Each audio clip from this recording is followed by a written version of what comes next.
So I have an older brother. We're very close. We're very close in age, about 16 months apart. We shared a room for the first 10 years of my life.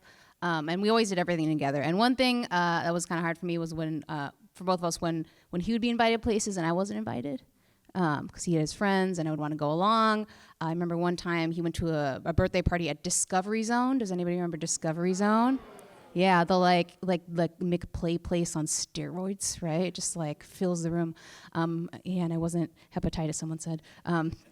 Just needed to surface that. And I always wanted to hang out with him. And on one day, he was invited to his friend Elaine's house after school. This is elementary school. He was maybe about in 5th grade. I was maybe in 3rd grade. And that night, my dad was actually going to take us to a concert. So my dad actually let me go with him to Elaine's house. And I knew Elaine. We went to daycare together. So we went to Elaine's house, and it was awesome, right? I was hanging out with these older kids, right? She had so many toys because she was an only child, and her parents had gotten divorced. So there was a lot of guilt involved. So many toys. And it was great, and we were hanging out, and I thought it was really, it was really having a really good time, and we were gonna eat dinner at Elaine's house, right? And that night, they told us what they were gonna make, and I learned that night that Elaine's stepmom was gonna make meatloaf, right? And I did not grow up in a household that dabbles in meatloaf. There's a lot of like Western American, like white things I just like had heard about on TV. I'd never seen a meatloaf. Like I had an idea, like obviously in my mind it looked like a baguette made out of meat. Obviously, if you're not exposed to things culturally, you find things out. And I was really excited to try meatloaf because I'd heard about it, right? Like meatloaf. I was like, yes, I was gonna try it. And then and dinner time came around, and they put it in front of us, and they're like, this is meatloaf. And my brother and I are like, wow. Yeah. It wasn't what we pictured, Didn't look like a baguette. Didn't look French. And I tried it, and I'm like, oh, this is kind of hamburgery. Right? Like, if you've never tried meatloaf before. And, it was, I wasn't, at that point, I had already been bullied for having ethnic food at school. So I wasn't, I didn't hate on it. I tried it. I was like, this isn't, not super for me. But we had it. And then later on, we had to get changed. My dad was going to take us to an orchestra concert. My brother and I grew up playing violin and piano. We went to a lot of orchestra concerts at Orchestra Hall in Minneapolis. If you're from Minnesota, you're familiar. And we were going to see Midori. And if you're familiar with Midori, she's a prodigious Japanese-American violinist.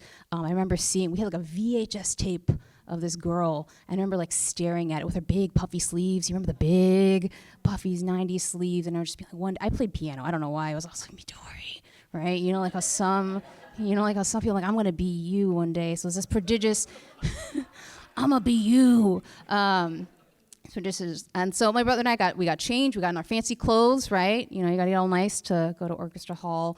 And then we headed to Orchestra Hall. It was a long concert.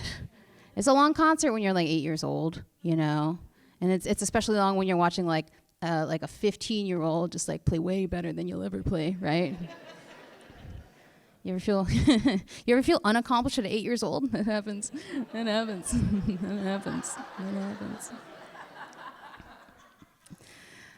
Anyway, we had a good time. I almost fell asleep, but that's kind of happened to me at every concert.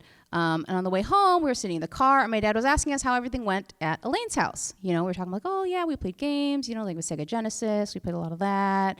They had all these toys. She had a ton of Connects. You remember Connects? You stick them together. That was really fun. We were talking about the toy room. Andy was being really quiet. We were sitting in the back seat of our old Honda Accord, and he's being really quiet. And it was about like a half-hour drive home from Minneapolis to the suburbs where we lived. And he was being really quiet, and I just kept talking on and on about the toys. And my dad, kept asking us, what we did. And at one point, he was like, Andy, you doing all right back there? And I looked over, and Andy did not look well. No. He did not look well at all. And I was sitting next to him, and I'd seen this before. You share a room with somebody, you see some stuff.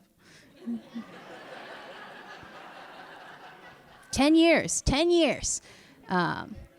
And my dad was like, "Hey, Andy, how you feeling?" I'm looking over at him. I can see how he's feeling. I wasn't going to say anything, and all of a sudden, Andy opens his mouth. He's going to say something, and immediately he barfs meatloaf all over the car. All right, meatloaf. Okay, it was very obvious what it was. It was no longer a loaf. Anyway, at this point, it was disgusting. We were almost home, right? And I'm like screaming, right? I'm like, Andy, barf. And Andy's like, no, meatloaf. My dad drives us home. It's Minnesota winter. It's probably like February or something like that. Andy's not feeling well. My dad, gets him inside, and I'm like standing by the car. I'm like, are we gonna? He's like, no, leave it. And I was like, okay, whatever. And I was like, that's kind of weird, right? And I remember the next day, so this is Minnesota in the winter, right? I remember going inside and thinking like, Dad should probably clean that up, right? But I was a child, right? I didn't understand. What I didn't understand is that my dad had a plan. And my dad's plan was to let it freeze overnight. And then he was able to just chip.